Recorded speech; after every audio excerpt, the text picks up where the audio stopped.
Every now and then, if you look hard enough, you'll stumble across an absolute gem of a sailboat, like this 1964 Carl Ahlberg design Pearson Triton 28. Come check it out. Welcome back, Boat Fools Nation. I am flying solo today. I gave Canadian Ken the day off. It's been a crazy couple weeks, but I'm down in Durham, Maine, and I'm here to check out a 1964 Pearson Triton 28, and she is in excellent condition. Rare to find one in this kind of condition, so I'm really excited to show you. So let's go take a look. All right, so we're going to start down here on the ground and we're going to take a look at the hull and topsides. And the first thing you're going to note is the beautiful green topsides on this. She was all gripped at some point, and it looks to be in really, really nice shape. And you've got a nice white boot stripe and green keel and underbody. Now, it looks like this was taken down at some point and the bottom paint reapplied with a barrier coat and anti-fouling paint, and there's no piling up paint here. It is in beautiful shape. You've got a nice long keel with a cutaway forefoot, and this boat is going to track really well. Also, that ballast is encapsulated lead, so no worries there. Obviously, she needs to be washed and cleaned to go back in the water and a fresh coat of paint on, but working back toward the rudder, you've got a nice prop here, two-bladed, that's in an aperture, which is fantastic. And typically these came with a wooden rudder, usually mahogany, and this is not wood. This is fiberglass. It was replaced at some point, which is really good news because those could be a trouble spot, but this is not a worry on this boat. But look at the shine on these top sides. Really great. Typical scuffs here and there, but all the through holes have been redone by the previous owner. And here's the transom. It looks like her name is Lita, but really, really pretty. And you're gonna note that on starboard side, we can't really see anything because she's still wrapped from winter with her Fairclough cover, and we'll get to that in a minute. But reported to be in excellent shape all the way around. And from what I can tell, I would agree with that. So I'm just gonna step up here to give you another shot of her profile. Got that nice popped up coach roof there. Much like the Pearson Countess, she's got sort of similar double Ds there, as they say. But all of that has been redone, and we'll take a closer look when we get up there, but really, really in beautiful shape. And a thing of note here, nice new rub rail on here, capped with stainless steel, all beautiful. This boat really, literally could be dropped in the water and you could go sailing right away. These Pearson Tritons are a very forgiving boat to sail, very stiff boat, great for your first big boat, great for weekend sailing, coastal cruising, and beyond. These boats have been everywhere. And this one is in phenomenal shape. All right, let's keep going. All right, before we go up on deck, I just want to show you the mast, which all looks to be in great shape. Here's your roller furling. All that looks newer. Running rigging looks good. Nice foil. Here is your foot of the mast, which goes into the deck plate up on deck.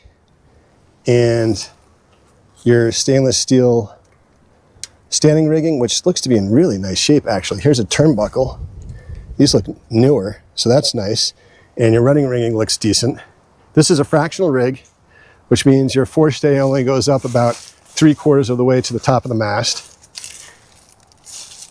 which is nice for handling. Here's the top here. So here's the top of your foil. And going up to the very top of the mast, there you go.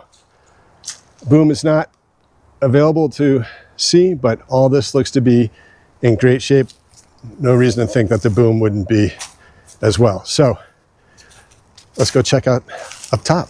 All right, so I'm up in the cockpit on deck of this Pearson Triton, and I look a little green because of the green Fairclough cover, so I look a little seasick, but I promise you I'm not. I'm gonna do my best to show you this, even in the bad lighting. But speaking of the Fairclough cover, the asking price for this boat is $13,000, and that would include this beautiful canvas cover. Without the cover, it's our best reasonable offer. But I will say, a new Fairclough cover for a boat this size is going to run about $4,000 or $5,000. So it's a really nice feature. It's reusable. It's not plastic, so it's great for the environment, and it's a very nice feature to have. So this boat came from Martha's Vineyard via New York to Maine. So it's had a few owners. The current owner did not do the restoration on it. It happened previously, probably in Martha's Vineyard, and it's been beautifully done. So let's take a look. All right, so here we are. Here's your tiller, which collapses back here to be out of the way when you're on the mooring or at anchor, so you can have a nice big open cockpit here. It's very sizable and in really nice shape. What I want to show you is the cockpit sole here has all been redone. All that has been painted. They're pine needles and such, but that's just from the winter storage. You got a couple of speakers back here for your Fusion stereo system. And here is the builder plate right there. Pearson, looks like she was hull number 433, made down in Rhode Island, of course. This was one of the first big fiberglass production boats ever made, this series. And here's a look into your aft compartment here. And all in nice shape. Pulling back, looking into the port locker, battery, fenders, all been painted down in there, all in good shape. All this is really, really beautiful. Starboard side, you've got your fuel tank. Aluminum, looks like it was replaced at some point.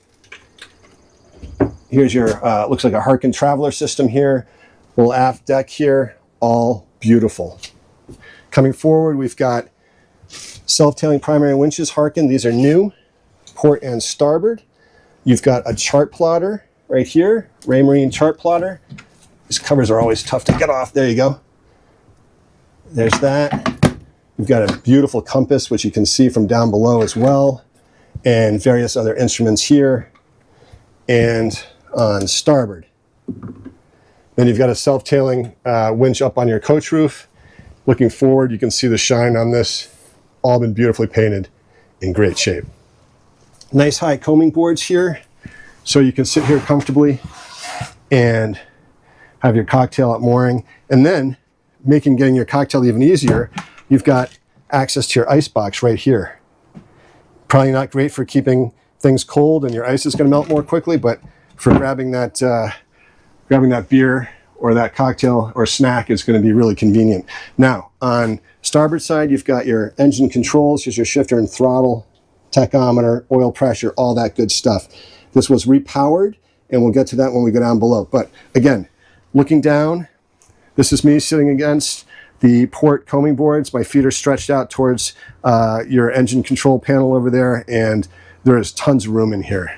A couple drain holes, which look to be a nice size, and all of this is just spectacular. All right, so I'm sitting up on the cabin top, and I want to show you a couple features before we go up to the bow, which are really neat. First and foremost, you got a couple of forward-facing ports here on the front of the doghouse. Really kind of cool, and we'll show you those more when we go down below. Obviously, all of these have been replaced and are in beautiful shape. The paint is spectacular. There's no crazing. Handrails could use some varnish, or you can just let them go natural. What I really want to show you are the nice wide side decks on port and starboard. For a 28-foot boat, that is a really nice thing to have. And then, working way forward here, your chain plates, and there's your waste pump out. So those all look great. And you can see that tow rail is in perfect condition. No issues there whatsoever. So working forward, you can see the bow up there. You can see a nice anchor cradle. And moving back, you've got your forward hatch over your V-berth. It's got a solar fan. And here is your mast step right here. She is deck step. Not a big deal. All that looks great. So just going up onto the bow, we're going to have to crawl a little bit. But again, you can see that the paint, all of this is in near perfect condition. Nice little pulpit. And again, here is your little Danforth anchor with a custom cradle right on deck, so that's where you'd store it. All your lifelines are stainless steel, so those were replaced at some point, and all look to be in really good shape. There's a look down starboard side. You can see the nice wide side deck there. So easy access up to your bow when you need to come drop the anchor. But here's a look at your forward hatch, looking down in the V-berth. All the cushions have been removed for winter, so you're gonna have to use your imagination. But let's go down below and take a look-see. I know Canadian Ken's gonna miss seeing this, but here we go. I'm gonna slide the hatch cover back, easy as could be. Nice big bridge deck here. Down the companionway. Look at that, professionally done. And you know what? There's a lot of headroom down here. Come check it out. This is really cool. It is like a time capsule, and it's beautiful down here. Like I said, there are no cushions on board, so you're gonna have to use your imagination. But because of the doghouse, the headroom down here in this section of the boat is off the charts. I am, again, 6'1", so there's plenty of room for me to stand here, and it is really clean and nice. It's got the, the fiberglass deck head here, so it's easy to maintain. And obviously, whoever owned this prior to this owner really loved it and put a lot of attention into her. So like I said, 700 of these boats were made. They're extremely popular back in the day. From I think they were made from 1962 to 1967, and I'll correct that on screen if I need to. But again, no cushions on board because they were taken off for winter, but come on down. I think you're going to love it. All right, so here we are. So here are those big deadlights, nice stainless steel frames, no evidence of leaking, and the glass is nice and clear. Coming over to port side, you can see right out there. So even on a cloudy day, you're going to get nice light down here. In fact, these are rails for curtains here, so you might need some to keep it a little bit darker if you want to sleep in. And speaking of sleeping, a nice port settee followed by starboard. These are nice and wide, actually, so you can easily fit a 6-foot plus person on this, not a problem. Here is your Fusion stereo, which feeds those speakers up in the cockpit. That looks brand new. That is nice. What a nice feature. Nice VHF radio. It does not have AIS, but it looks new enough and serviceable. Now, these sides here are Formica, and some people hate that, but you can sand it and scuff it up and paint it, but I don't know. It's easy enough to clean, so I just leave it. Nice storage behind your settees here. And then on port aft here is your ice chest. And this little compartment here is the one that's accessible up in the cockpit. So that's a nice feature. I'm going to say your ice will probably melt a little bit faster in this, but hey, if you're just going out for a weekend, get a couple blocks, you're good to go. We'll look at the engine in a minute, but here is your sink and hand pump. It's not a pressurized system, so you got to pump it. You got some dry storage back there, more storage here. There is no oven or cooktop here, so you can just get like a, one of those Coleman camp stoves if you need to, or a magma grill for your push pit and put it on that and have the time of your life. But again, here is your switch panel. All this is great. And what I wanted to show you are these two little ports here that we saw when we were up on deck. How cool is that? So when you're on the mooring or underway, you can take a peek out. And better yet, because these big deadlights don't open, these will provide some great ventilation when you're on the mooring. So let's go take a look in the V-berth. All right, so obviously when we go up into the V-berth, the headroom is going to drop a little bit because the doghouse comes down. And the thing I want to point out is these boats sometimes had issues with this compression beam here of rotting out and not being able to take the load of the mast. But this has been upgraded with a steel plate here, which runs a thwart ship, and there's one on the other side as well. So coming up into the V-berth, nice, clean, and bright. Again, we're under that fair cloth cover, so it's hard to get a sense, but I've got plenty of headroom up here to sit and get ready, and there's nice space here for your feet. So it's an easy place to get dressed. Also, you've got a nice opening port on port and a mirroring one on starboard, nice light fixtures. And these bunks are plenty big for a 6-foot plus person to sleep in. And that's looking up into your chain locker. I mean, honestly, it's nice and bright up here. Even under that cover, everything is white and bright. It's a happy space. This would be fantastic for a couple or a small family or a solo sailor to take on some really fun adventures. Another thing to note is under the port berth is your Blackwater holding tank. That's all new. It's about 10 or 12 gallons, I believe. And then under this is access to your water tank. And obviously there's a water fill up on deck. And that, I believe, holds 30 gallons. On starboard, looks like just storage. But all in all, simple systems, simple boat, and a great first boat for someone looking for their first big boat. So let's take a look at the head. All right, there it is. There's your toilet. There is your shelving behind for storage and an opening port. And this door closes so you can have some privacy, and it closes as it should and latches. And then on starboard, you've got a nice wet locker with an opening port. I mean, and again, this has got that holding tank, so it's all compliant and ready to go. Someone really loved this boat. All right, I say we go pull up some floorboards in the cabin and look at the engine. As we mentioned down below, this ballast is encapsulated. So the nice thing about that is no kill bolts to worry about. And all this looks great, nice and dry. That is a great feature of these boats, is you don't have to worry about tightening and torquing keel bolts. You don't have to worry about losing your keel.